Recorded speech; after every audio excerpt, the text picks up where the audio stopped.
Good to see everyone again. I've got this guy this month again, so for the next 28 days until the next meeting, this is what we've got lined up. We've got the big picture, planets, the moon. I've decided planetary nebula would be a fun topic tonight. Comets and meteors. I have to have a variable star, or it just doesn't feel like it's me talking. Double star, I wonder if Blake is watching on the internet. Okay. And upcoming spaceflight highlights. So this is what we've got. We're head out around 10 o'clock tonight. We have a fantastic parade of planets. We've got Ceres, Jupiter, Saturn, Pluto, the Moon, Neptune, and everybody's favorite summer constellations, Scorpius, Sagittarius, and the Milky Way boiling up out of the teapot. We've also got a couple of small comets. I don't think anybody's going to see them, but whenever I start up Starry Night, they show up. By the end of the month, we get up early in the morning, and this is what we've got ahead of us. We have Orion coming back to remind us that winter's already on the way. We have Neptune and Uranus. Eris is out there. I don't think any of us are going to be looking for that one, but Starry Night is giving it to us, so let's enjoy it.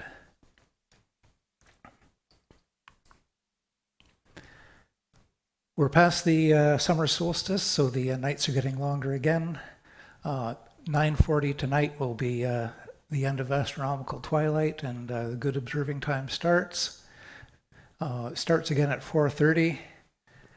By the end of this period, we'll be finishing twilight at 8:55 and starting at 4:55 in the morning, so that's more time for your long exposures if you're out there doing your photography. Important dates coming up. We've got the new moon coming up on the 30th. Moon is at apogee on the 17th and perigee on the 30th, which means we've kind of got an anti-supermoon. I don't know if there's a term for that or not. An inframoon, I guess. September 10th, Neptune's at opposition, so that's going to be your best chance to see that planet.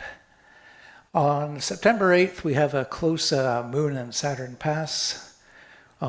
We also have the moon passing close to the, which is it? What's the cluster in Cancer? The beehive.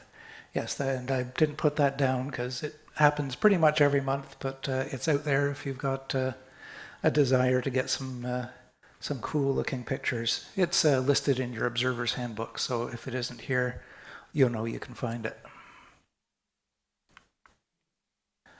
So the moon, first quarter coming up, new moon's coming on the 30th. The lunar X is coming on September 6th. For those who don't know, the lunar X is a pair of craters that, when they're illuminated from a certain angle, appear like the letter X on the surface of the moon. No, unfortunately that should be AM. However, we know that you can see the moon during the day, and with a sufficiently good telescope, you'll be able to see the lunar X even during daylight hours. The full moon is tomorrow night, so that's why we're having this meeting tonight, I guess. There's going to be not much good observing going on. And we also have an occultation of a 5.3 magnitude star, ZC 1129, by the moon.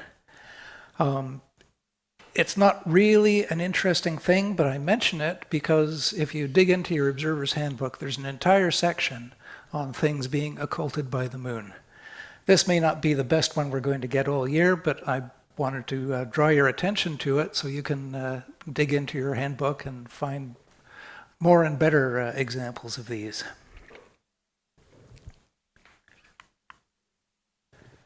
Planets we got coming up, Mercury, Venus, and Mars, the rocky planets. Mercury We'll be able to see it in the morning, probably till the end of the month, then it disappears into the sunlight. Venus is a write-off this month, so is Mars. So save your observing time for October or November. These are the good planets to see. Saturn and Jupiter. I don't know if anybody was out on the weekend when we finally got some clear weather. We're trying to see Perseids, but if you were trying to impress anybody with the night sky, those two planets were the thing to do it with. Early in the night, Jupiter can't be missed. It's super bright. There's been talk about the red spot unraveling. I've got to admit, the last few times I've seen Jupiter, I haven't even seen the red spot. As far as I know, it's still a pale salmon spot and very difficult to spot unless you're looking with a good telescope and a decent amount of experience, even if it is on the right side. Saturn is close behind. The rings are good and wide open.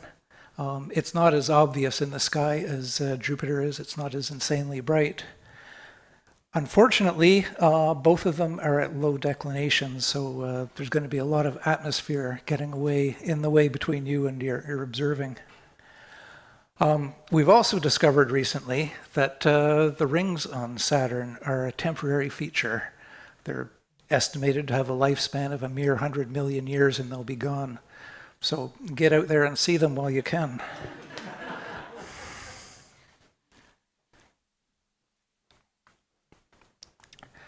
Later in the night and into the morning, we get Uranus and Neptune showing up. You can see Uranus with the naked eye if it's sufficiently dark.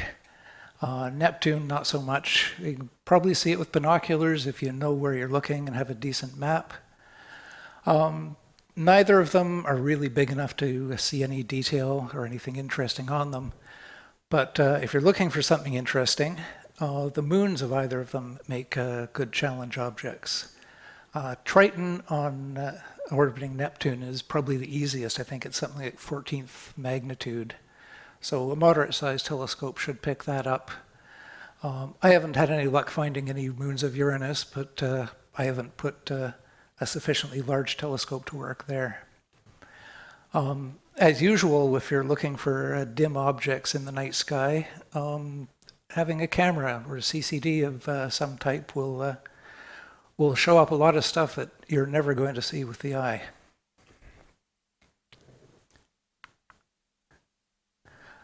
Pluto, Ceres, and Haumea are all going to be visible in the evening nowadays. Pluto's in Sagittarius, which makes it tough. There's an awful lot of dim stars there.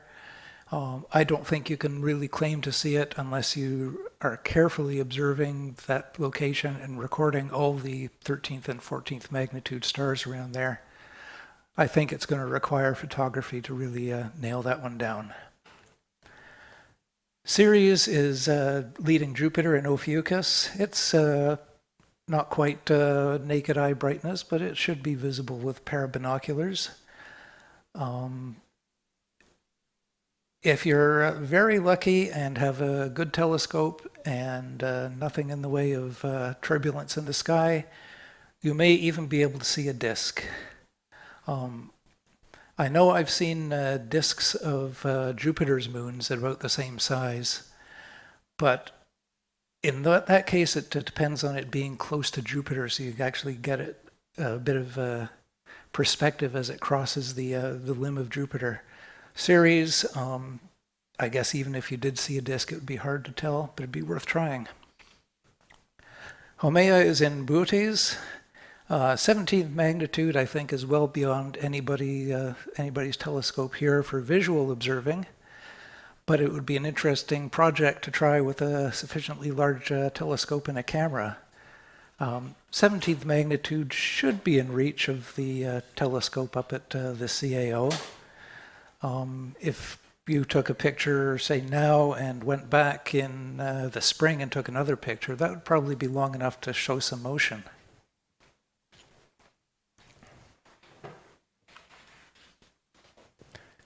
So I always like to throw in a bit of deep sky stuff. It's a very good time of the year to go looking for planetary nebulas. All the greatest hits are up in the sky right now. The Ring Nebula, the various dumbbell nebulas. The blinking planetary is a fun one. I like that one because when you look at it, it disappears. It's one that really requires averted vision. And you can confuse and astound guests looking through your telescope with it.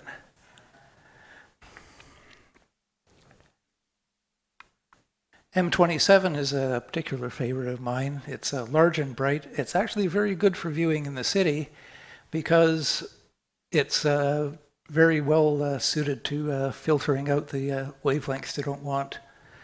Any nebula filter or an O3 filter, which is what I use, makes it glaringly obvious even in the city sky glow.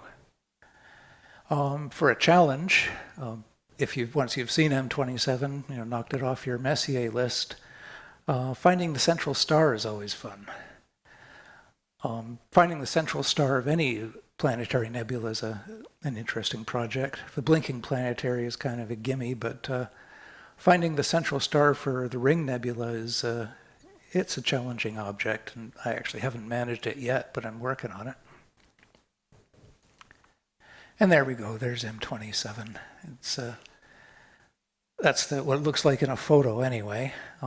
If you're looking at it with an eyeball, you generally just see the red part, if I recall correctly, giving that dumbbell look.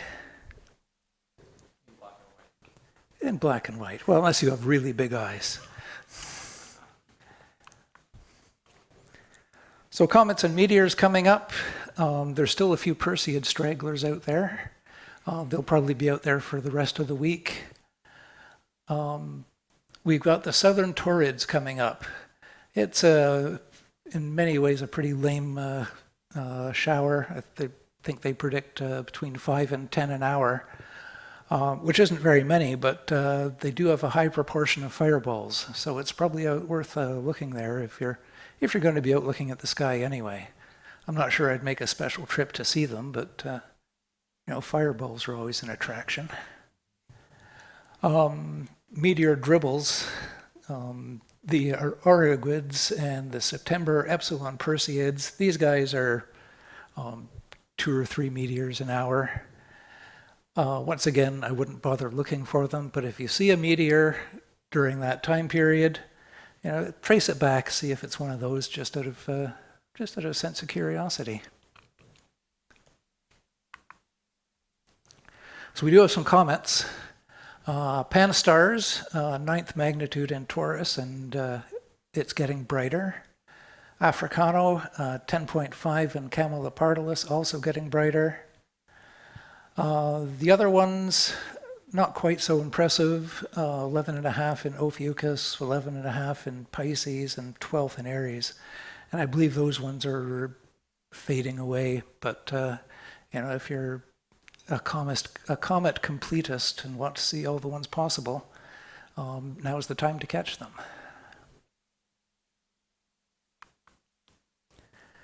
Can't let you go without having you learn about a variable star. Aquilae is a semi-regular type. Its spectral class is M, so it's a nice red one, and that's fun because it's hard to estimate brightness when you're looking at things that are very red. So this is one you want to practice with a bit. It's very educational. 9th to, that should be 12.8th magnitude, not 128th. That's the magnitude of the planets around it. 145 day period, more or less. The reason I bring this up, I want to talk about the AAVSO Legacy Long Period Variable Program. As you probably know, since the past 20 years have come along, we've got survey telescopes taking automatic images of the sky every night. And the question in variable star circles is, what's the point of observing these things when they'll get scooped up by these automated surveys anyway? The reason is, well, there are two reasons. One, some of them are variable faster than the Sky Survey's daily image. Cataclysmic variables, things like that, can explode over a couple hours. The other reason is that we have data for many of these stars going back to 1911. And you can't really use that data unless you've got a consistent benchmark going all the way through to the present time. So what the AAVSO has asked is that people keep observing a list of legacy stars with the visual observations, so they have a benchmark to compare the survey telescopes to the 100 years of already collected data. So if you're interested in doing variable star observing, I recommend this one. It's a nice, easy one to find. It's right overhead. It's got a nearby companion, which is very good for comparisons. So if you're looking for a variable star to entertain you, this is a good one. We have to have a double star as well. Alpha Herculis is one I was looking at last weekend. And it was a good one because my first attempt to split it failed. I had an 8-inch telescope looking at with a 26 millimeter eyepiece. I couldn't split it. Seeing was not perfect, but cranking up the magnification helped. And when I did crank up the magnification, what I noticed was the primary was very, very reddish, so red that it made the secondary look green. It was very, very attractive looking. It took a certain amount of effort to find. Once I have found it, it makes a nice object to show off to people too. Like Albireo, it's a good star for convincing people that stars have different colors. It's also an interesting optical illusion because the secondary isn't really green. So spaceflight coming up, not a lot really exciting stuff. There's a new Soyuz rocket variant is being tested next week. Cosmoquest.org is still looking for volunteers to help map the asteroid Bennu as part of their OSIRIS-REx project. If anybody's interested in getting their fingers on some real science and helping out, I strongly recommend digging into this. The LightSail 2 is up in space now. We're a bit too far north, but if anybody is traveling down below 42 degrees north, or if anybody on the internet out there is watching from further south, keep an eye for the LightSail satellite. It's around 6th magnitude.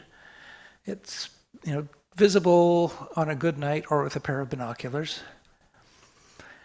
And from late August until the next meeting, the space station will be passing by late in the morning. And as always, heavensabove.com is the place to go for all your times and locations. And always, because I know what astronomy is like, is in Toronto, something to do if it's cloudy. I've been listening to a bunch of astronomy podcasts in my spare time. These are some of my favorites. There's about 2,000 podcasts out there that you can dig into. But if you're looking for something new to listen to, if you don't have any of these on your player, give them a listen. And that's what we've got.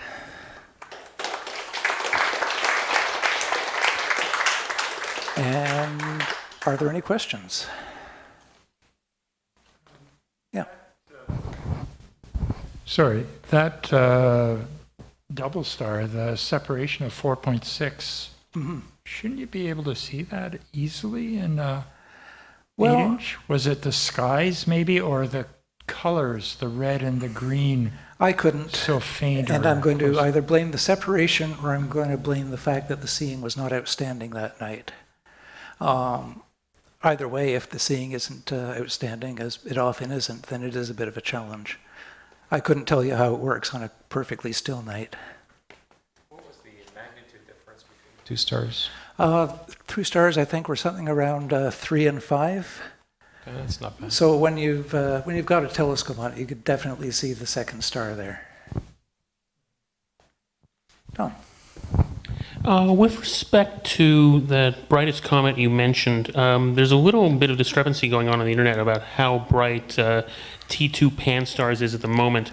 Aerith is reporting both magnitude 8.7 and magnitude 13.